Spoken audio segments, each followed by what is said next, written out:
Hey guys, welcome back to episode 23 of Calculated Chaos. Today I'm here with Mr. Adam Redmond. How's it going? Good, how are you keeping? Fantastic. Thank you very much for doing the podcast. It's a long time coming. I've been putting it off. Yeah. Dodging me. No, I don't know. This is the third podcast. I'm not that keen on them, to be completely honest. So you've done Tommy and Daragh. And then I've done a podcast in Coolock, Just Man Up, it's called. Oh, okay. Then they split after my one, so I don't know if it was because of me or that. But one of them's still doing it. I'm not going to give a call to action on your podcast, but Yeah. So I appreciate that. So you want to introduce yourself briefly on what you do? My name is Adam Redmond. I have 20,352 subscribers at the time of recording this. I do a weekly recap of Irish related news on YouTube. I've done it every day for the last 13 months. Every day, 1 day a week for the last year and a month. Yeah, and you've had a serious growth over it. 2019 was a big year for you. The start of last year I had 350 subscribers, and I have that now, but with 20,000 in front of it, so it's just hard work. Yeah, and you are a hard worker. Like you see, like even I see with you be up till 2-3 a.m. whatever time it takes you to get the video done on the day. Doesn't faze you. That's what you got to do. What day is it today? Wednesday, yeah. Last night I would have been up the same till about 2 o'clock replying to all the comments. Because Really? I let them build up and then I reply to them all, just so that I'm not like backlogged on them. And how many comments do you usually get on a normal video? 600. But bear in mind, half of them might be me. So about 300 people would comment on every video. Wow, that's some serious. You've really good engagement though. And that's well known, because obviously like we hang out with other YouTubers and stuff, but your engagement has always been something that's been talked about. But that's just come from a year of replying to every single person. People get comfortable with you and they'll reply to every video, like they'll comment on everyone. And regardless whether it's positive or negative. I love the negative comments. I absolutely love them. I don't think I've ever met anyone in the YouTube community that loves negative comments as much as you do. I just find them hilarious. I just, like, people just get so triggered at me all the time. Yeah. Because when people's first impressions, like people looking at this video, their first impressions of me is like, oh, he's a scaldy. And then they look for everything to strengthen that opinion on me. Of course. And any like small like little thing I'd give, if I cursed it, like, oh yeah, look, told you he's a scumbag. I don't know if I should curse in this or not, but you can bleep it. Yeah. But yeah, people like their pre-based judgments. They like to strengthen them. Yeah, that's human nature though, as in they're going to look for any positive reinforcement towards their bias. Absolutely. Whether with or without you. And I love the way that you, for some of your favourite comments, you'll screenshot them and put up on your Instagram story. I've seen you put up negative comments. I just pressed the button on that. I'm not sure if I turned it off today. I hit the red button again. Yeah, you're back again. Yeah. So is that all gone? That bit that you just said? No, that was just for a second. My bad. My apologies.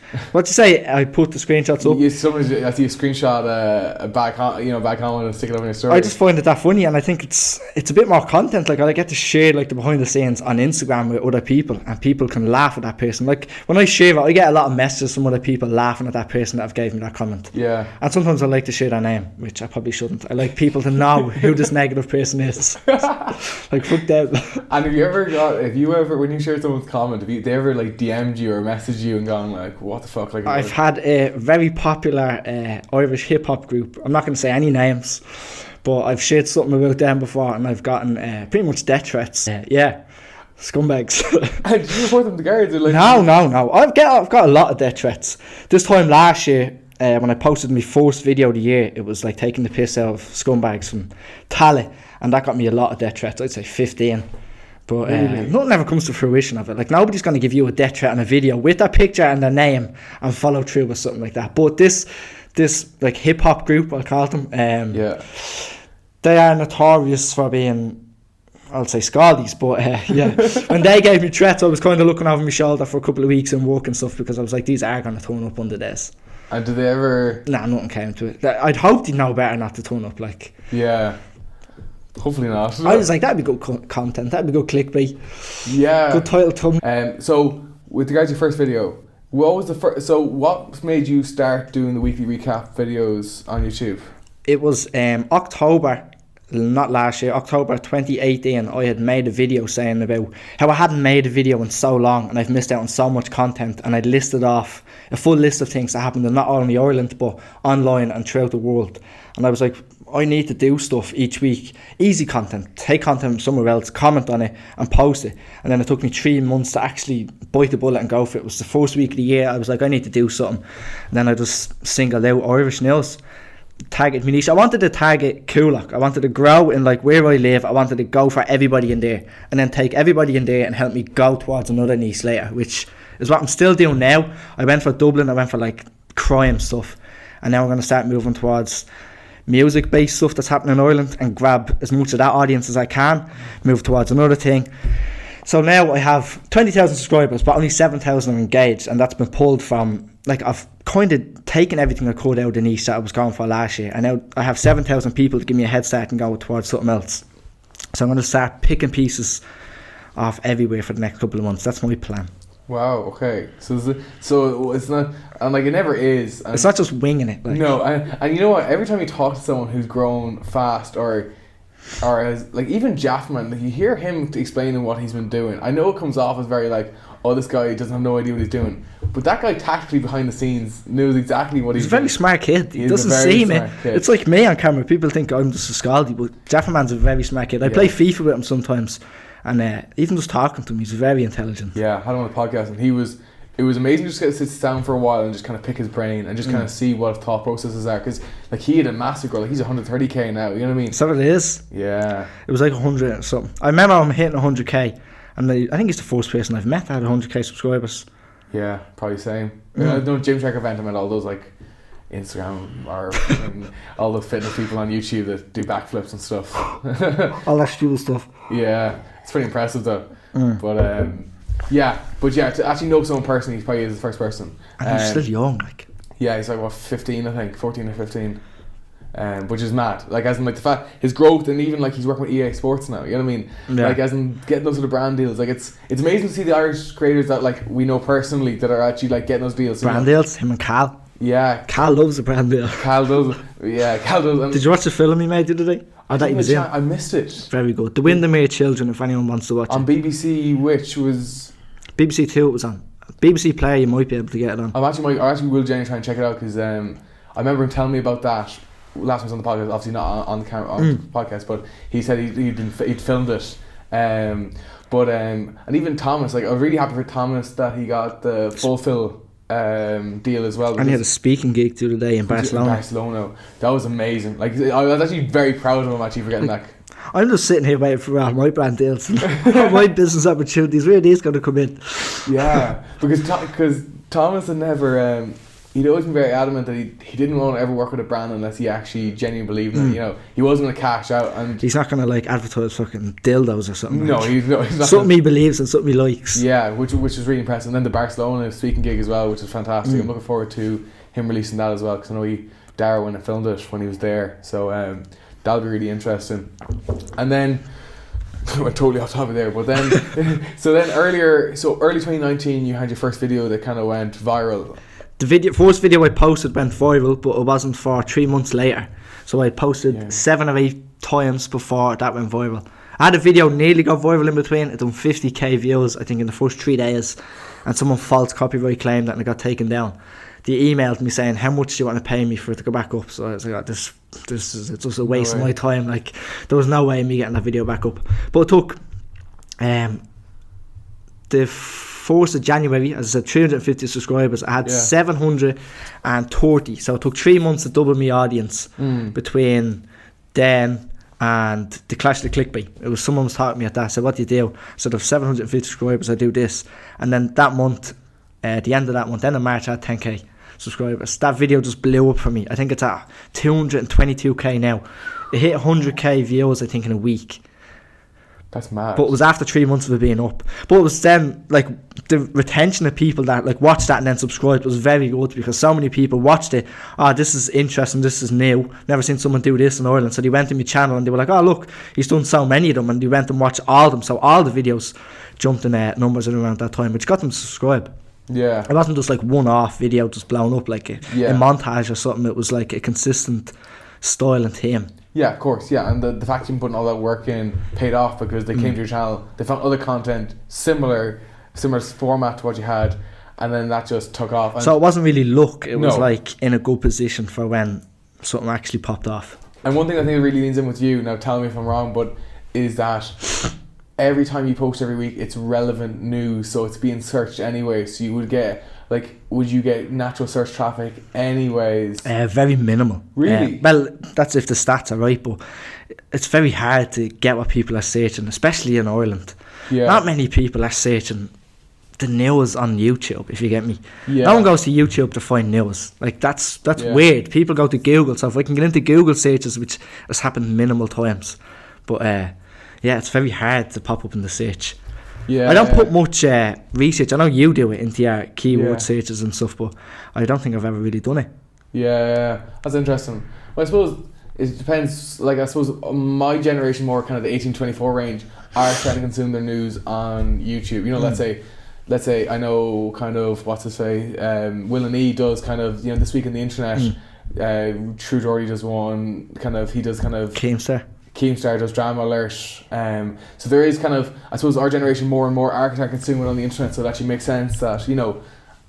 But you have an older demo as well. Yeah, your demo, we were talking about this before the podcast, is really, really interesting. The fact that what is your largest demo? Like, what's the largest group? Geez, I don't even know. What did that? 13 to 17, 18 to 24. 24 to, what's that one? 32, I think. That'd be my biggest one, I think. 24, 32. I have more people over the age of 65 than I do under the age of 18. I think it's like triple the percentage. It's like 8% or something over the age of 65. So you go to a retirement home, everyone's going to go batshit crazy? Nah, there's a couple of times that people have said hello to me and whatever, but they'd be in their 60s. That's the oldest person that has recognised me, about 60 odd. Wow. I have family members, like distant family members. I have like an auntie, her brother-in-law says that he just watched me, but I've never met him, but she has told me that he thinks I'm brilliant, he watches some videos all the time, he'd be 60, late 60s maybe. Wow. But it's weird to think that not weird, there's nothing wrong with 6-year-olds being on YouTube, but it's hard to think of a 6-year-old sitting there with their phone and watching me. Yeah. Like, I can barely understand myself sometimes, so people listening to this might have a problem, but some people just love it. I don't know. Well, the subtitles on it. Yeah, a woman said yesterday I had the subtitles on and I said you said this word, but I was like, I definitely didn't say that word. A black man texted me ages ago as well. I said digger in a video and he texted me saying the subtitles, you should check it out because the subtitles are saying you're saying this. Yeah. Which I don't know, like, I obviously didn't say that, but YouTube apparently thought I did and still monetized the video, which was weird, which is a long going battle with me and YouTube. Yeah. All my videos are demonetized. Yesterday's one that I posted, if anyone wants to go and watch it, it's on my channel. It was monetized for the first 10 minutes, then it got demonetized, then I requested a review of it, can't talk, and then it got monetized again an hour later, and it's demonetized now again 12 hours later. It just keeps going on and off. I don't know what story it was with. Like, there's no one actually that bad in my videos bar a bit of bad language. Yeah, there never has been, and like any extreme videos or anything, you say people send you extreme videos in, and you're like, here, I'm not going to put this in the video. Yeah. You should not be happy, but if you want to go find it, you will be able to find it fairly handy. It's just sensitive as well when people like share that stuff. Even when news teams share like videos of, I'm going to use the Enniskerry thing as an example, when the people fell off the bus and all like the Irish Sun and stuff and the Daily Mirror sharing the videos, that's just sensitive. I think they should be taking the card over that. It's manky. I wouldn't put it in my videos. Yeah. Like, why are we sharing that? Like, people are lying on the ground half dead and they're like, oh yeah, we'll get a few clicks off this. Yeah, and at least that's all we're looking for is clicks. Like, if we were to all do that, we'd all be flying, but like, some of us have morals. Yeah. Whether people like to think it or not, I actually have morals. But when people, like, it is so easy on the YouTube thing, especially for journalists and stuff, like, clicks is their currency. Like, like, even for like every click we get, that's more money, in your back pocket. So you understand why, like, people's morals do get pushed at times. You know what I mean? It's only with faceless corporations though, because it can't come back on one person. But Logan Paul, I think he was the perfect example of going too far with. But see, the thing about that is a news team, if they found that, they would have taken pictures and put that in a newspaper, but they would have blurred it. But it's only because he's not a faceless corporation, he can't get away with that. Whereas if the Herald had done it, would have been acceptable. They always have pictures of bodies a bit blurred after like a murder or something. They always have it. It's no different. Yeah. No, it's an interesting way. Yeah. And then also, what's the... Because it's funny, because I remember we were talking about your demo. It's about last time we met down in Galway, and we're in a nightclub, and nightclubs my spot as well. My demo's 18 to 24 as well, especially in Galway. Yeah. Well, my demo is it's actually Galway and then very closely Dublin after that. I think it's because of the population, really. I think, but it was very funny. He got straight in the dance floor, and then there was like a group of 3 or 4 lads straight away. They went, "Oh my God, it's Adam Redmond." But before we got to the dance floor, we were sitting. We went in. It was still quiet. We sat down, and the first group of people that walked in, 2 or 3 of them came over to say hello. Got a quick picture. Then when we went to the dance floor, another person said something. Then when I went to the smoking area, I wasn't smoking, by the way. If my girlfriend's watching this, I don't smoke. But I went to the smoking area with somebody, and then there was another 3 or 4 people out there that were like, "No way!" Got a picture and had a chat like. Yeah. And you actually, I found your interaction quite nice in the fact that you sit and you chat for them for a bit, like you. Like, of course.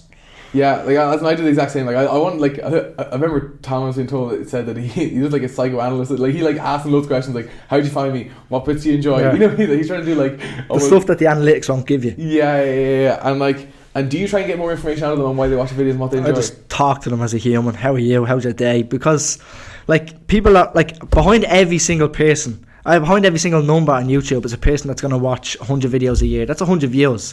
So if you can give them that little bit of attention that they deserve, that like they're giving you so much time watching your content. They're the reason you have the numbers, and they're the reason you're doing well, and the reason you're going to do well. So if you can treat them nice, they'll stick around with you for a long time. It's the reason I reply to every comment. It's the reason I still get like a high number of comments now as I did last year. It's just the attention you give people. Yeah, that's fair enough. And do you find it hard, and I think everyone does, to try and conceptualise those numbers on a screen? Like when you say 220,000 views, like you can't even imagine someone clicking, seeing your thumbnail, seeing your face on the thumbnail and clicking that 220,000 times. When I posted the video, I would have never thought it would get 220,000 views. Yeah. And now when I look back at the video, I'm like, I am so much different on camera than I was back then. I'm like, I wish they had seen my recent videos as opposed to the video from a year ago. Yeah. I'm so much better. But I don't think the numbers really bother me that much. No. Because 2 years from now, the numbers I'm getting now are going to be minuscule to what I'm getting. Yeah. It's the way I'm looking at it. Like 20,000 is a very large number, but when I hit 100k, I'm going to look back at 20k and go, Jesus, that was just just another day. Like, stepping stone. Like when I hit 1k, I was like, Jesus, this is so big. I was over the moon. Now I hit 20k and I'm like, 1k is a week or 2's worth of subscribers, which is weird. I'm obviously grateful for the numbers. It's mad, but like when you think of it in the long run, it's not much. Yeah. 20k is a pew above what some of the other people in Ireland have, like Glenn Gillan, Rob Lipsett and stuff like that. Yeah. Even Drew Fortune the same. He once he found his niche, he's really been taken off. Drew Fortune, he's a creeper. He likes to do stories on it, doesn't he? Yeah, he creeps on my stories. Drew, if you're watching this, you're a creeper. Every time, like sometimes I might be bored in the house, I check my stories, just have a look at who's watching them, and he's always there, creeping. And he's not botting story views, he's just like going to my page and actively watching. Like, there's nothing wrong with it, but you might as well hit that follow button. But Glenn the same. I remember watching Glenn about 2 years ago, and he's probably less than 10k. I don't know, or I think he's 60 or 70. I think he's the best in Ireland. He's way better than Rob Lipsett.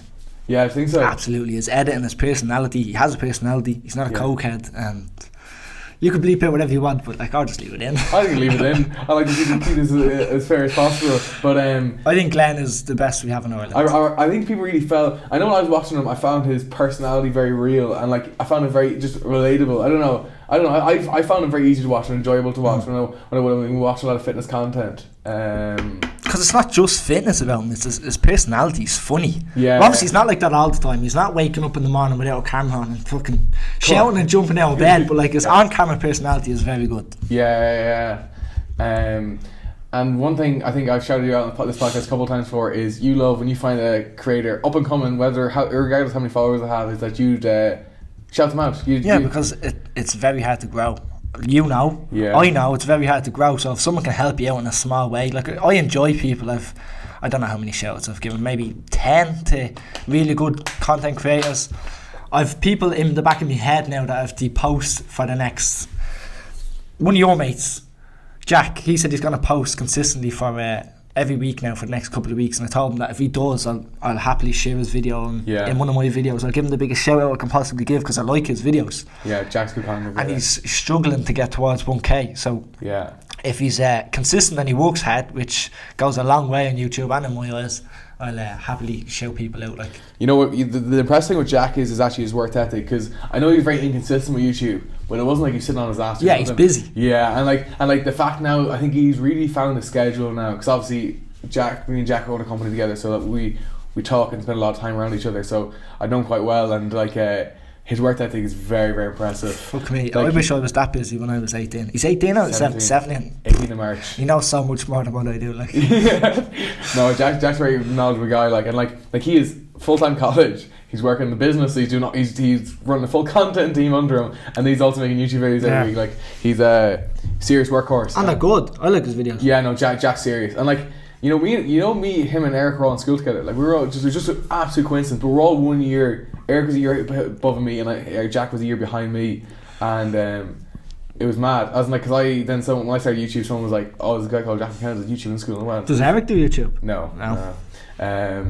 And someone was like, "Oh, it's a guy called Jack McKenna, and a year behind, in TY, I would have been in 50 year." I was like, "Oh, he does YouTube as well." And I was like, "Oh, I'm gonna go check him out." Watch videos. Like, this guy's insane. I went. His subscribers never really did correlate to the quality of his videos, and I think eventually, I do think eventually he will pop off. I think it'll just, because I think it'll be the same sort of thing as you, where the one video will pop off and they'll go back on all his other work and go, "This is all brilliant." For example, his studio video, if anyone has 20 minutes, I really enjoyed that video. I was like, I seen it, I think he told me, that was when we met in Galway for the meetup. He was like, "I have a new video coming out the weekend, it's my studio thing." I was like, "I'll watch 5 minutes of it." And then I ended up watching all of it, just got sucked into it. I was like, this is very interesting. It's like when a photographer meets a carpenter and has a baby, it's him. That's what it was like. He's an engineer in mind as well, which is very, very interesting altogether. But yeah, no, only good things to say about Jack, That's very funny. I didn't actually know who you told me you want to shout him out. I didn't actually. I had a long conversation with him the other day. He was asking me about, I think, what was the titles or thumbnails or something that was searchability, or I can't remember what it was, but we had a long conversation on Instagram about it. Yeah. And one person, and I know he's going on the podcast later on, is Ryan Marr. I only found him through you. Like, Ryan is absolutely, like, I haven't really found anyone who does funny Instagram skits other than Ryan, in Ireland anyway. Came to me and stuff like that, but Ryan has leagues ahead of him. Yeah, I personally find Ryan's, like, I know 2016, 2017, maybe 2018 skits were like very popular. Rory Stories came to me. All these kind of popped off, and they all have built, and even They're dead now.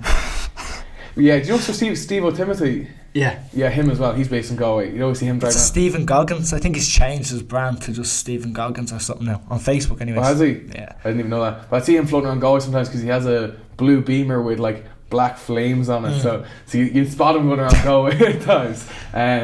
But they all blew up, but like, they're not that funny. The funniest of the lot of them on Instagram is I like Roy Marr's skits, and in general, like, overall personality, Tyke Fleming. Have you watched Tyke Fleming? I haven't seen Tyke Fleming. You look him up. Anyone watching this, look up Tyke Fleming. Yeah. He's very funny. It's a miracle how he's not got a show on RTE. Really? Yeah, if RTE had any sense, they'd give him a star show. Does he do skits as well? Not really skits, but he's very big on TikTok now, and he's very big on Instagram. He's hilarious. Okay, I will be checking them out, because usually your recommendations go well. You know what I mean? Yeah. And like I know you've shout out Tender Tom. Mikey Megan. Well, I found Mikey because of the Leaving Cert video, so we all got roped into that. Like I would have found him, Robert. Well, who knew who Robert Duran was, and then Fiona McNamara as well. But the Leaving Cert results, I watched all of them because obviously I want to see what everyone else was. Mikey's gas. Mikey's the funniest man under 5 foot that I've ever met. Under 5 foot. He's gonna watch this. You would not be happy when he hears that. I will. No, I'm joking. But small no. Man. That's very funny though. No, I had Mikey on the podcast as well because he's actually based down in Galway now. But I didn't meet him. Like, it was because of you that I met him. Like, as in, like, we were both. He was studying in Galway. I was in Galway, but I never even thought to kind of reach out. And then I remember walking into the house when we were going out that night. I looked to my right and see Mikey standing there going. You recognised him? I knew straight away who it was. I was like, Mikey, what's the crack? I texted him for so long. I was like, let's come around. We're coming to Galway. Come meet us. There was a few other people that I texted that never showed up, but they lost. Yeah, that was a good night. That was a good trip. That was a good weekend. Like, yeah, no, I definitely I enjoy going out with you. That was a good crack because like that was proper first time we got to kind of properly hang out because we'd met at the event in June briefly, but like all other stuff was going on. But like even in the house before going out, we got to sit down and have a conversation. Yeah, we were playing card games and stuff. A lot of corruption going on in that. But actually I kind of like I have to admit it's very impressive. One thing I found with the Grenna group is the work ethic in kind of I suppose a group of creators that we kind of all be hanging around with is very, very impressive. You know what I mean? And like, I don't know, I don't know, I find it's a very talented group. You know what I mean? They work hard and also have like, I don't know how to put it. I wouldn't say anyone's naturally talented. No, but they're all very hard workers. I'd say Mikey is maybe most naturally funny out of the lot of the people that were there that day. See, most of the people, we don't even work that hard. Don't think so. No, Cian doesn't post anymore. Mikey actually barely posts anymore. Daragh doesn't post much, but when he does, they're very good. Yeah. But like, everyone is like... Tommy's would be... Thomas is very consistent in his posting. Yeah. But everyone's like, I don't know if everyone's losing interest or not, but everyone's slowly not posting.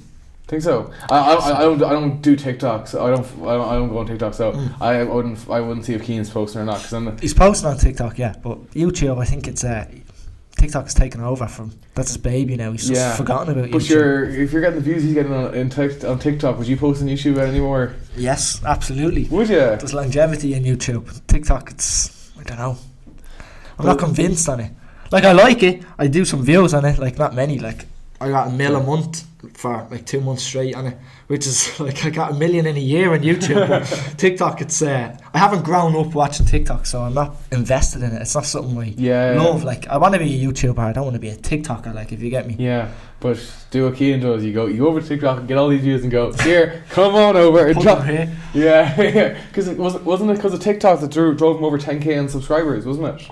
It might have been. I'm nearly certain it was the call to action on TikTok that got him over 10k on YouTube. His Instagram was what's got a big boost on TikTok. Like, people from TikTok to YouTube was a lot different from TikTok to Instagram. It's the same way the followers, like the numbers of followers on each platform aren't the same. Like 10k on YouTube isn't the same as 10k on Instagram. Yeah. Like, I'd say 10k on YouTube is maybe 30k on Instagram, which is 100k on TikTok. That'd be like the comparison I'd see it as. I think so. Yeah. Yeah, well, I definitely understand, because I wouldn't understand the TikTok one, but I would understand the Instagram to YouTube, because obviously your Instagram followers are more engaged, or like as in quantity wise, than your YouTube followers, just because YouTube doesn't decide to show most of your subscribers your videos unless they hit that bell. Like, if people are going to watch my video on YouTube, they'll directly go onto my channel and watch the video, whereas they can just like stumble across me post on Instagram by scrolling through their feed, and they'll keep scrolling past it. Whereas YouTube, they'll actually click a video, they'll sit and invest time into the person and watch it. Yeah. And how much time would you spend looking at your analytics and breaking it down and stuff? Probably, I check my analytics every day, as in I go into the studio app and check my subscribers, my comments, but I wouldn't go into the analytics. I'd maybe check it once a week for 15 minutes if even. I check the click-through rate of my thumbnails, and probably that's about it. Yeah. And because I know I have a bad habit, and I still probably have a bad habit of checking it way too. I kind of go in, I'm a big numbers guy, so I enjoy seeing growth, going through it. Like, I know I personally, when I went from doing normal videos to having a podcast, obviously views went down, watch time went up, but I enjoy doing podcasts more as a platform, and I think I don't think the medium suits me better, so that's why I kind of prefer, even though views went down, I think I was like, you're more satisfied with it. I'm more satisfied doing podcasts, so like I'll do the odd video, like when I go on my trip next month. You're not allowed to say where you're going. I want to just kind of keep it as kind of like an announcement when I'm going over. You're gonna vlog the whole thing? I think so, yeah. Like each day you're over there, or a full? I think I might do like 2 videos or something, depending on how much I get done. You know what I mean? So I'll see how, because one of the lads lent me a GoPro when I'm going over there. So like I'll probably do a video for that, mainly because I'll be able to look back on that and kind of have the memories. Yeah, like even not for the views. Like I wouldn't even. Yeah, some of my videos I kind of put it up just because I want to be able to look back on that when I'm older. I like looking back on my old videos, even though they're crap. I like looking back at them, especially because my daughter's in them and stuff, and it's like seeing her grow. It's good memories. Yeah, I regret not vlogging more often. It's something I want to do still, just to capture memories. Yeah, it's just always gonna be long lasting on YouTube, but it doesn't do views, and I'm not like into the views as much, but if I was to post a vlog each week with like a memory, it'll kill the channel. So I don't know whether I need to have a second channel for just like vlogs, capturing family moments and things like that. Possibly. And but that's something that you might not even share with the internet. It could be just a private channel where everything on it's private, like, and then you just go back and have a look at it, you know, because like I would consider doing that at a point at time, or even if you just post on your normal channel and then make other videos private, you know, and just like that's something you could look back on, because I do like from that point where you don't want to share everything, you know what I mean? Like there's probably moments you don't want to share, but you do want to be able to look back on it, and instead of having to keep them on phones and hard drives and stuff. Like my phone is full of memory of just all videos and pictures that I've never shared. Same amount of hard drives at home full of clips of like her opening Christmas presents, birthday presents, things like that. Yeah. That would make a very good video, to make it interesting, but I'm like, I'll keep this to myself. No, of course, yeah. Until the time is right, I don't know. Yeah, no, it is really interesting, and like it. And how did you kind of find the balance with YouTube on Instagram and social media in general, and what you share and what you don't share with regards family and personal life? Or is that still something you're playing around with? I don't know. Like YouTube is just like, since I have a set schedule, I know there's nobody else, no family, no kids, no nothing in my videos. It's just gonna be me every week sitting at a table, and then on Instagram I kind of post everything. I don't like Instagram. Isn't like, it doesn't really go in conjunction with my YouTube channel. It's more of like a private Instagram. If you get me, my stories are most of the time personal. My posts are like fucking selfies half the time. It's not like a business profile to go along with me YouTube or to drive views over. So I kind of share everything on Instagram. Yeah. And then TikTok, to be honest, I haven't looked at your TikTok. What are you... It's trash. It's trash, but you're doing views though. Yeah. I think 400,000 views I got this month. We're posting like 3 videos. Now them 3 videos didn't get the 400,000. It was videos that I posted last month. Yeah. But it's so easy to go viral on. But like, how I'd say out of 10,000 I have on TikTok, maybe 200 of my subscribers on YouTube, if even, maybe less. Think so? Yeah. It's just hard to get them to YouTube. What's your demo on TikTok? I've no idea. I've never looked. Never looked. I know that it's more female than male. Okay. Which is very strange, because on YouTube it's like 5% male, or 5% female and 95% male.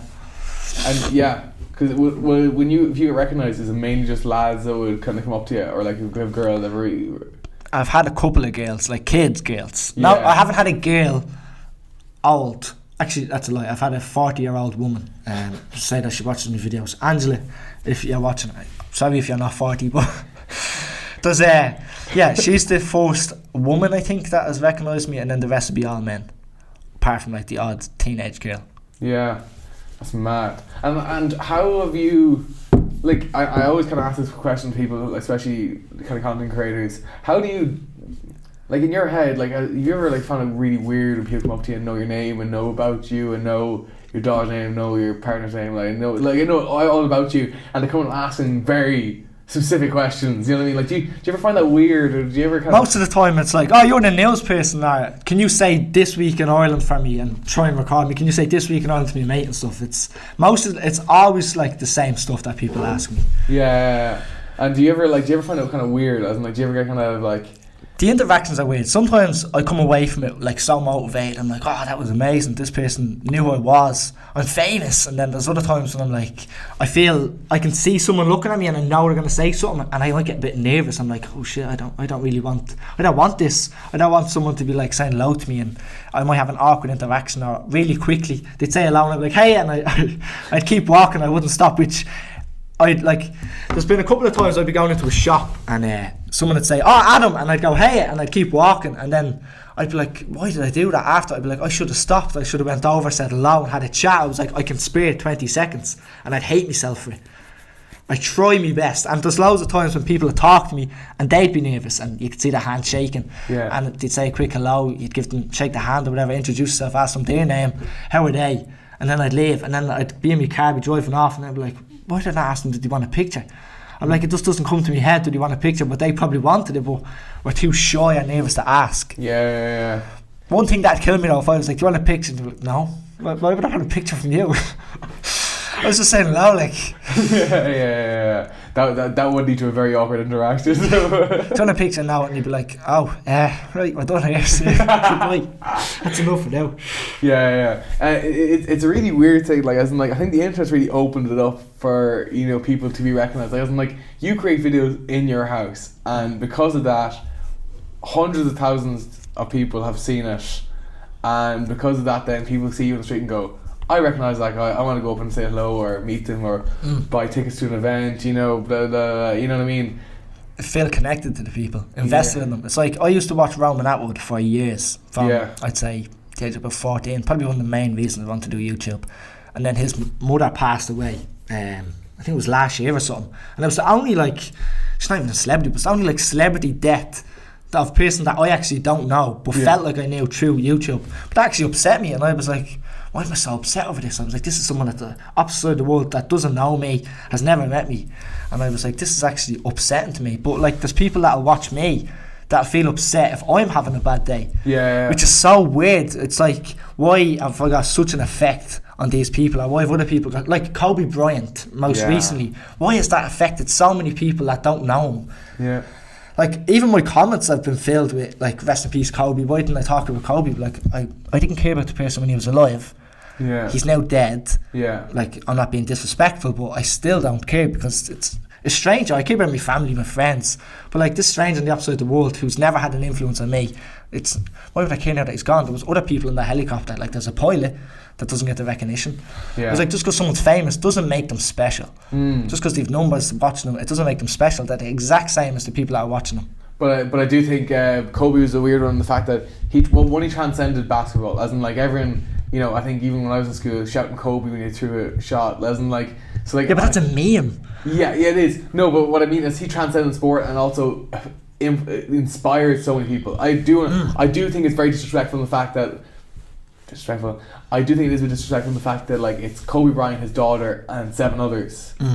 They don't get named, but I know people are kind of comparing his death to the likes of Muhammad Ali as in the biggest sports deaths. You know what I mean? As in like, he would be the biggest one of the century. But I do understand what you mean, that people who never spoke about him, never mentioned him, weren't inspired by him, then as soon as he dies, it kind of goes back to clicks. They kind of, it does, They're kind of putting his name in titles because it actually gets clicks. He'll get views. And do you know who Ari Shaffir is? Who? Ari Shaffir. He's friends with Joe Rogan. He's a comedian, but he's a very controversial things to say after Kobe died, and he's a bit of a habit of saying controversial things when people die, and he's getting serious drawback. What had he said? He brought up the rape allegations against Kobe that were. I'd never even heard of them. Because they were all found to be guilty, innocent. Yeah, he's innocent. Yeah. It was one allegation, but basically he was kind of saying, "Oh, we're kind of glad he's gone. Rapist is dead, and all this." And like the day he died, and seeing the kind of the support Kobe had and the amount of people he inspired, and all the things that came out afterwards, like he's a very famous comedian. Big backlash. Yeah, but he knows what he's doing. He's not stupid. You're not like a very successful comedian by being stupid. No. So he knew what he was doing. He was like looking for backlash. Yeah. But like I think he made his Twitter private afterwards, and this seems to have got more backlash, as like even fellow comedians who would know him quite well are now speaking out against him, saying like we've talked to him privately and said this is outrageous, and I'm gonna say publicly that's outrageous what he said. But I think Kobe was a special one, and I think he just kind of. He must have misjudged that because he's done it for loads of other people when they've died. But like, it's not like Mike Tyson. Like, he was convicted of it. Yeah. And people still have forgotten about that. That has really fallen on people's minds. And didn't Floyd have similar? I'm really Floyd. I don't think he was convicted of it. Okay, so it was allegations. It's like McGregor allegations, but yeah. chances are he could be guilty. But like, everyone forgets about this thing. Yeah, Mike is one that was really weird because like, I don't know if you listened to his interview with Joe Rogan. Like, he comes off like a very sweet guy. You know what I mean? Yeah. Like.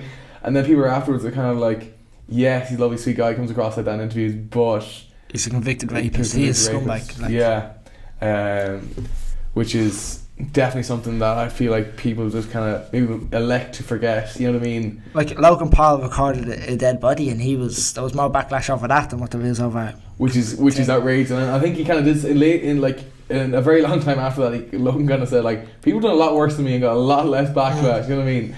Like, I didn't kill the man. I didn't assault anyone. But it was like that. Mike Tyson. People loved Mike Tyson. So whatever he done, they were still gonna love him. People hated Logan Paul. So again, they look to solidify that like pre-base judgment of, we hate this person. What can we do? Oh yes, we have him. This is it. He's gone. Yeah. We got him. Like. But yeah, people. But the news cycle moves so quickly. I suppose you see that as well. You know, like every week, even just in Ireland, there's like a new cycle of news. There's new things to talk about, and people are very quick to forget. Like, you know, Gary Vee is. Yeah. Like Gary Vee, his whole aim is that, like, people just like come to funeral, or like he lasts more than 2 days on the news cycle when he passes away. Really, it's his whole aim. He wants to give back so much that people feel indebted that they're not going to just forget. He's not going to follow the news cycle within the next 24 hours. You know what I mean? Which is kind of I don't know, a bit of an interesting name, but Gary's kind of inspired me to a lot of what I'm doing. I used to watch a lot of them. Yeah, I kind of stopped. I realised that like I don't really need that motivation from other people. Yeah. Like if you're getting knowledge from them, yes, but if it's people that are going for just motivation, if your motivation doesn't come from yourself, like you're not going to last at what you're doing. Yeah. That's what I always say. I don't know who it was I said it. It might have been Jack I said that to, or someone else. So asked me something about motivation. I was 10 or Tom, that's who it was. He was asking me about the law of attraction. And we were talking about motivation for a bit, and he was saying that this story, this book, or something like that gives a motivation. But I said, stop reading it all the time. I said, your motivation to make videos should come from yourself and nowhere else. Because what happens if you take that away? It's like David Goggins. He runs without fucking earphones because he says, what about the day that you come out, you're not going to be motivated to run? Yeah, David Goggins a bad motherfucker as well. I like him. You know who I follow as well is Jocko Willink. Never heard of him. He's a Navy SEAL, but he gets up at 4:30 every morning, and every morning he takes a picture of his watch and puts it up, just up on Instagram, black and white, and then he puts up a puddle of sweat after his workout, straight after he gets up. Navy SEAL, bad motherfucker, and I follow him because like every time I get up, you know, obviously time difference, it's always there every day, irregardless of, you know, holidays around, like doesn't give a shit. So like if he's doing it, I can do it. Yeah, like as in, like I used to watch Gary Vee a lot when I was kind of like, I was like 16, 17, sitting on my ass doing nothing. I was like, I feel like I should be doing more. There's so much I could be doing, but I'm not doing. And then Gary said, I kind of fell out with Gary, didn't fall out with him, but I stopped watching his content, found it again, and he went, you've accessed the whole entire world in your pocket, why aren't you using it? I went, fuck, I'm going to start doing YouTube. I never made a video before, and I was like, I'm going to do it. Do you still get the feeling now that you could be doing more? Oh yeah. Always. That's just never going to leave you. No, it's not. Like I always feel like I haven't done enough. I get that as well all the time. Yeah. I'd be sitting in the house like that for like 15 minutes. I'm like, I could do something. Like I could have done something in that 15 minutes. I could have like wrote a quick script. I could have done a quick bit of research, and then I'm like, fuck, it's past. It's gone. Yeah. Waste. And like, do you ever feel like you're like at the end of the day you're like, oh, I couldn't have done any more. I made the most of that day. Very rarely. Yeah, me too. Even the days I make my videos, it'll take me maybe 7 hours, but I could get it done in 4. Yeah. Like, but I'd sit down and record, have a bit of food, walk around the house, I don't know, play my fucking fingers for a bit, just like procrastinate, waste time. Then I go play football, come home, and then I edit for like 3 hours or whatever till 3 in the morning. There's so much time I waste. Yeah. I'm like busy not being busy. Yeah. I have like a set schedule every week where I could fit so much stuff into that in between. Yeah, but I think that's a very common trait among people that like try and do strive for, you know, have big aspirations. You know what I mean? It seems like a very common personality trait, especially among very successful people. You hear a lot of very successful people going like, I'm always striving to do more. Like I'm always trying to optimize my schedule that I can get more done in my day. You know what I mean? But yeah, like that's why every year I made a promise to myself that I'm gonna do one big thing that scares me every year. That like not in like a bad way, like doing. What's the one this year? Your trip? The new company. Oh. What was last year's? Not going to college. And that scared you? If you'd seen me in 5th year, I was a very academic kid. Like all the teachers were gobsmacked when and starting the business. I suppose taking the leap. We officially the two main ones are starting the business and not going to college, because I knew if I didn't go to college, I probably would never go to college, or for the very foreseeable future, because I had a fair idea once I started this business. Now I wasn't going to back down, but so you'll never go to college? Never say never, but it's looking unlikely. It probably won't be September. But depending on how successful your business is, you might bring out your own course for other people. Possibly. That's something I'd see you doing. Possibly. But like, there's so much scammy online courses. I'm like, I know. You know what? This clip's probably gonna come back to bite me now in a few years when I do bring out my course. But especially when you say straight after you might have your own course. Yeah, but there's so many scammy ones. Yeah, and there genuinely is and I see, like, I've seen the back end of some money that people have made off online courses, and it's madness. So it is like the money, like it's a serious business model if you can get it right and you get people invested. But there is a lot of them where I've gone like. Have you done some? Like, have you fallen victim of the scams? No. Right, good. I've seen the back end. I've seen the back end, how much they're earning off them, and that has sent me running a mile away from any course. Even fitness ones, as in like, I won't say who, but I know. Say names. No, I don't want to. Say them. Because he's Irish as well. Yeah, say them. We send him the clip. I'd rather not like the music group, but you know, and like he's a great brand build up, and I don't know his brand well enough to even comment. That's why I'm not going to say his name, but I know he did the fitness course and does a bit of business as well, and he his starting course is like it's like €150 or something for 6 weeks, and all you're buying is a piece of paper with fitness exercises on it. And like that you can find online. Yes, and like and people are like, well, it's like a personal pain in your pocket. I'm like, no, it's not. You're buying a piece of paper with exercises on it. You can get everything online. You know what I mean? So like that's where, like, I saw that and I was like, one, that's genius. Like, I love the business side of that. But two, like, oh, why are you doing that? Jake Paul used to do it as well with scams. Jake Paul had every business under the sun. Do you ever see the amount of domains he owns? No. It's madness. He had Team 10 everything, and insert any word after that and he owns it. And he had like a course for like linking businesses with influencers and stuff, and even had a website in Chinese that was aimed at Chinese businesses to try and link up. And then he had a YouTube course as well that was he did how to be a YouTuber. Yeah. But you paid a certain amount to get into it, and then you got nowhere there. So you paid your first fee, you got nothing. Then you had to pay for specific courses inside of that to get any knowledge. But he was like advertising it as like, this is your potential to join our team and stuff. And then JMX over in England, he's had to bring it out like a how to be a YouTuber. I saw that, and he's a few other YouTubers backing it as well. It's another scam, like. Yeah, it is. So everything you want to find is on YouTube. You type in how to be a YouTuber and listen to what they say. So YouTube has their own videos. The actual people that have made YouTube will tell you how to do it. You need the YouTube creator course. Yeah, that's free.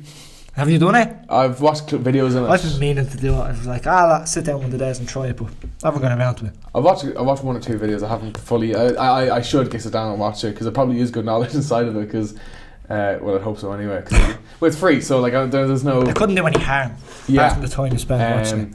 But yeah, that is very scammy. But Jake Paul's a very polarizing topic, and very rightly so. Like he, I remember even with regards to his course. Oh yeah, when Shane Dawson did the whole documentary on him and called him out for like using, like, selling to kids and like using persuasion tactics in the songs and shit to try and subconsciously and very direct to point call to actions. Go buy my merch. Tell your parents to go buy my clothes. And then when Shane Dawson called him out and he went, well, I have a strong influence on kids. You mean like he acted as if he didn't realise how much of a hold he had in these kids. And then like he's doing online courses saying we can get you directly to kids and it's so easy to sell them, you know, they're easy to convert and everything, you know. But fair play to him. Like even fair play to him. Rob kids, fair play. No, but like I think he just leaned into being the villain. He's leaned into being the heel, you know what I mean? And he doesn't care anymore. Yeah. Like he literally said on stage there, I saw a highlight from the GIB conference, and he went, they were like, are you still a YouTuber? Eddie Hearn went, are you still a YouTuber? And he went, no, like I make 20% on everyone on Team 10, and I have like Fanjoy, his website, do the merch, is the worst merch site for most YouTubers like David Dobrik and everything. So he's making a percentage on all their sales as well. He's like, I don't need to make YouTube videos, you know what I mean? Like, not that he probably will keep making them, yeah, but, he will keep. But it's not his only source of income. So yeah, I don't know. He's like, smart. He is, and he's had a lot of guidance. And I think he's the right people around him. Like Gary Vee invested in his Team 10. I know that. Yeah, he has some of the right people around him. There's a fat guy called Zaddy that I cannot stand. You don't like him? Can't stand him. He used to torture women. What? He used to be a pimp in Las Vegas. That's how he got his money that he invested in. He said Jordan Belfort podcast that it wasn't real.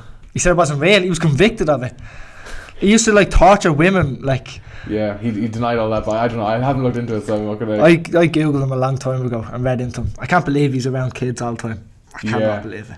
And he's Jake's right hand man, like. Yeah, I know. I can't stand him. I hope someone clips this up and sends him on Twitter. He only has like 1,000 followers on Twitter, so you'll see it. Oh really? Yeah, I can't stand him. You're a fat mess if you're watching. I haven't looked into enough to make a comment, so I'm not gonna say anything. But do you watch much YouTube? I'd probably watch 5 people maybe. I used to sit down for, like, I wouldn't watch the telly. I've never, not in about 3 or 4 years have I sat down and consistently watched something on telly, unless it was Game of Thrones or something big like that. Yeah. Like I wouldn't just sit down and watch fucking trash TV, just throw on and whatever's on the station I'd watch. So I'd sit down about 3 hours a night from about 10 till 1 and watch YouTube non-stop. Yeah. But I used to see that as she used to say to me, "You're watching too much of your tab. Why don't you watch a film with me?" I'm like, "Because I'm learning." I was like, "I'm watching these people. I'm learning. I'm watching what they're doing. I'm watching how they do it, and I'm learning, trying to pick a piece off everybody." Yeah. So I used to see it as like kind of studying. And who do you like watching? David Dobrik, of course. He's amazing. I only watched him about 2 or 3 months ago. He's unbelievable. He is amazing. I'd watch Logan Paul. Now that he's started again, I'd watch True Geordie. I'd see myself as a mix between him and his mate Lawrence. I'd be as witty as Lawrence in my videos, but I'd be as out straight as Brian. Yeah. And then I'd watch Will and E, who I kind of robbed this week in Ireland from, in a way. Took inspiration from that. Yeah, took inspiration from. I definitely, when I saw your model, I went, because I already watched Will and E, I went, I can definitely see elements of it. I might just completely rob it as This Week in the Internet, because he doesn't do it every week. No, he doesn't. And then it'll let me go towards a different demographic and different audience. As I said earlier, take that 7,000 people from Ireland and take them towards another niche. Wouldn't be wrong. I can't really think of who else I watch. No, you consider good for the Irish creators though. Like, I'd watch every video that you, Jack, Daragh, Thomas, Cian, Cal. I wouldn't watch Sean's videos. I'd watch a good amount of, like, every video that the people in our group would post. Yeah. And I would do the exact same. Like, if I'm being honest, I did the exact same. May just kind of keep up on what the lads are doing, because I suppose I live in the other side of the country. Like, you're a lot closer to each other. I know you might not meet up all the time, but like, I'm like, oh god, like, this is the kind of way I kind of keep up with what. You'd see all the lads more than I would, I think. Think so? Yeah, you only live 3 hours away. You do. It's not that far. Yeah, but like, schedules and everything. Even like, you know, me and Thomas Arnold have tried to do a phone call for the last 2 weeks, and we just haven't been able to coordinate our schedules. Like, but he's been flying off here, there, and everywhere. He's in he's in London now today. Yeah. Barcelona there 2 days ago. Tommy's a high flight at the moment. Just pop around to his office. Yeah, I see the boys in there all the time. I went in last week just to edit for a few hours. Yeah, nice little spot. It is a nice spot, isn't it? No, I'm really happy for him. As in, like, it's nice to see kind of the progression of that. He's not even finished college yet. Like, I know, yeah. He's in a good spot. Yeah, serious location, isn't it? Yeah. No, I mean, in his life, he's in a good spot. Oh, he's just about to finish college. Has an office, has a booming business. Doing all right in YouTube. Very good network. As like, networking wise, he's done well over his 4 years in college. Maximise that, so that's created work for him for his business, and will just continue. You know, his resume speaks for itself. You know what I mean? He's got a few staples there that keep him going. But yeah, Tommy, about 22, very good position overall. How did you end up meeting Thomas? Yeah, I would have watched him and all of the lads for a very long time. Oh really? I think I found Cian. I think he had 600 subscribers when I first seen Cian's videos. I'm not sure who I first seen out of all of them. Might have been a fella called Darren O'Hanlon. Your Daily Dose is his channel. He doesn't really post much anymore. He was the first person I think I found in Ireland. He had a K. He still has like 1K, but he doesn't post. I text him the odd time, and then through him I think he'd done a podcast with Cal, and then through Cal I found Thomas, and then it just spoiled out from there. Yeah. And then I met him. I used to text him, used to reply to his stories and whatever, but it was when he was doing the Clash of the Clickbait. I was like, listen, if you want a hand, I'll come and give you a hand, because I was like, I know it's not going to be easy putting on an event. I'll come and do a hand. I presumed they would have needed hand moving stuff, so I was like, these all don't drive, I'll take my car into town and I'll move stuff around. But he just asked, could I volunteer in the day? Just went, sorted out a few seats, told people where to go, and then that was it. Yeah. That was the day I met everybody. Yeah, I was disappointed I couldn't go that day. I was close to leaving or something. I was going to go up and do the same volunteer as well, but I don't know, something happened. I couldn't make it. But that seemed like it was very impressive, because like I'd seen it grow from like the first meet and greet, where, you know, I would have been following online, seeing the first meet and greet with like 20 people, and then there was another meet and greet and there was maybe 100 people there. Then Jaffman's one, that went mad. There was the Jaffa-Man effect. There was like 300. I think they said there was about 300 or 400 kids there, and that's why. This is the woman back. Yeah, it's fine. This is why he couldn't do the meet up in Galway, because he said it wouldn't be safe for him. Yeah, and like, it definitely looked very borderline dodgy. Yeah, with the last one, just because there's so many people there and they're all just trying to get to him. You know, obviously, to get there to the rest of the lads as well, but he just seemed like the Jaffman effect. I think so. It'll be interesting now to see the difference between the Clash of the Clickbait and that event next month. Yeah, I turned it down. Yeah? Yeah, I didn't really want to do it. Why? I don't know. The only like, I'm not looking to be a public speaker, and the only like gain for me was the experience of being on stage public speaking. So I was like, I don't want to put myself through that stress. Yeah. I was like, I'll go on the day, I'll sit in the crowd with all the fans and I'll have a good day, but I don't really want to be on stage stressing myself out or anything for pretty much no reason. Yeah. I want to go and enjoy it as a fan of everybody. Like, Yeah. look at all my mates on the stage and enjoy it that way. Interesting. And would you ever consider doing public speaking at all? No, not particularly. No? No, not really. Well, I don't know. Not really. I don't think I have that much to say. Yeah. If the right time came and the right thing, I'd do it probably. Depends how many zeros they put in the paycheck as well. Not even. Not even. Nah, no way. Should I do it all for free now in like 10-minute videos? Yeah. But that's interesting. 'Cause I didn't know because I know you weren't on the lineup. I didn't know what the story was there. I just said no. Wasn't for me. Yeah, but you're gonna go on the day and Yeah, I'll be there. If anyone's there, come up and say hello.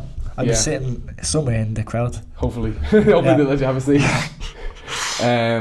But yeah, no, I'm really looking forward to seeing how that goes because I know the lads have been putting a lot of effort into that, and it's been months of planning. Like I know. Yeah. I talked to Tommy in September, October, and it was just starting to like, you know, the groundwork was starting to be put in at that point. You know what I mean? Like people only see kind of the announcement in December. You know what I mean? Because I was texting Tommy a week before. He's like, "It's going to be announced this week." And I was like, "Okay."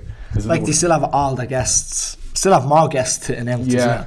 and that because they've announced 8, and they've I think 4 more to announce.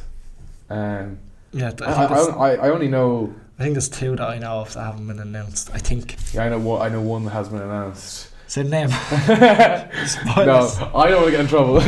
But yeah, no. Looking forward to seeing how that goes. I don't know. The fact that Tommy and Daragh are behind it, I know well. It's just going to go well because the two masterminds. You hear them talk about YouTube, like you swear they've like signed to go spend time with science coats on, look at their analytics and breaking it down. You know. Daragh does. I think Daragh spends a lot of time looking at his analytics. Yeah. Daragh done one of them online courses ages ago for YouTube. Really? Yeah. I think it worked from though. It was like a Viral Academy from I can't remember the name of the people, but he met your man, an Asian chap over in Los Angeles, and he was friends with Lingualizer. Oh, he met him through that course. Oh well. So he said it worked for him. Yeah, he enjoyed it. It wasn't a scam as such. Yeah, that's interesting because you know so many of them are scams now that you just kind of they all get a bad rap at this point. So you can sell shit like. Yeah, because like no one knows until they go past that the paywall. You know what I mean? So it's kind of like you're taking that risk the whole time. Yeah, and what do you think of the whole kind of Irish community? Like what are you thinking of the Irish content? Like what's your opinion on it overall? We are massively slacking. Yeah. In terms of numbers. Yeah. Like there's I'm sure there's a lot of like Irish creators that have 300k and stuff that I've just never heard of. Yeah. Like there's one that's doing the event with them that I'd never heard of, and when he said the name I was like, who's that? And I think she says 300k or something, but that was a shock to me. I was like, I've never heard of this person before in my life. So I'm sure there's loads of people in Ireland that are making content that are the same. But in terms of our group, like our numbers are very minuscule to what they should be in a year, 2 years, 3 years. I don't know if people stick at it as well. Yeah. Would you be willing to stick at 1k for the next 3 years? Probably my ego probably wouldn't. I'm very happy. If I'm being very brutally honest, yeah, probably. But the funny thing is, I built up 1k so big in my head because I've been working towards it, and then when I hit 1k, because I blew past, I got because that was the leading results. So I went from like 800 to 1.4. You're still at 1.4, aren't you? 1.5. So I haven't done much since since the podcast has been full time. And just growth is dramatically slowed down. When I post a podcast, straight away lose a couple of subscribers, and then we start going up again. You know what I mean? It's better to lose some subscribers. Yeah, but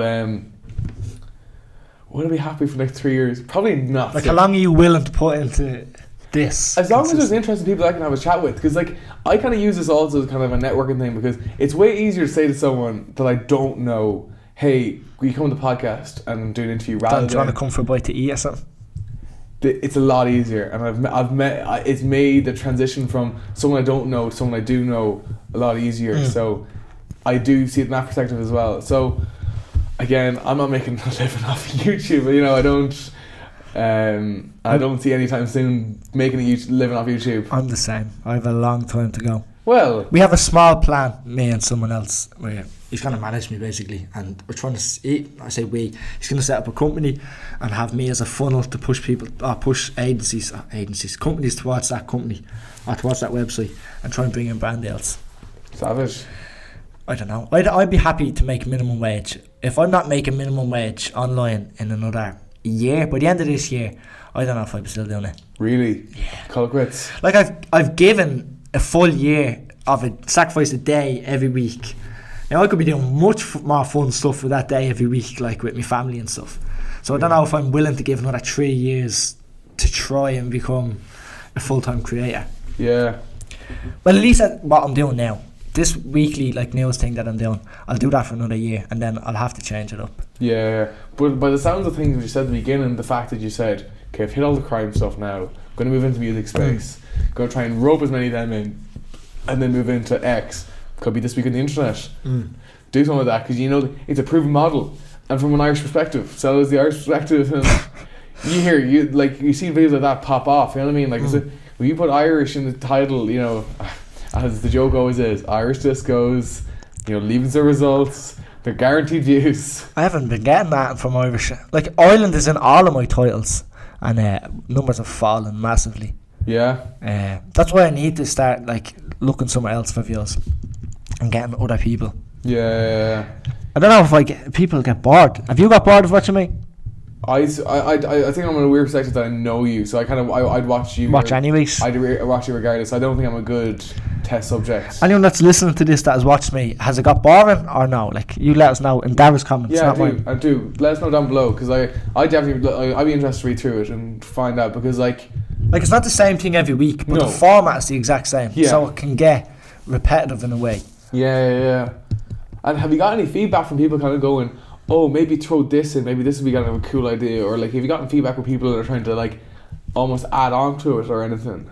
Not particularly. Some people who text me saying, oh, you missed this, you missed that. Like, someone texted me the other day, which I hadn't seen. There was a woman got buried in a grave, the wrong grave, in a graveyard last week. And when the man, different man went to that grave where his wife was already in, like they buried a stranger in on top of another woman in that grave, and he noticed the grave was freshly dug up. But I missed that. I think it was in Finglas or something. But I was like, that would have been funny to talk about. Yeah. So they had to dig her one back up and stuff. Oh no, that's a horrible situation. I think we'll wrap it up now. We've done just over an hour. Is there anything else you want to cover before we call it quits? Not particularly. No. Like and subscribe. Yeah. It's about me and Daragh. Yeah. Get Daragh to 2K. Yeah, all Adam stuff will be linked down below. Nothing needs me to link stuff down below, but it'll all be linked down below regardless. Yeah, thank you very much for coming on. Genuinely, I enjoyed the chat, and yeah, hope you did enjoy it too. Like I said, like and subscribe. Go follow Adam. Blow up his TikTok. And yeah, we'll see you next week. Good night.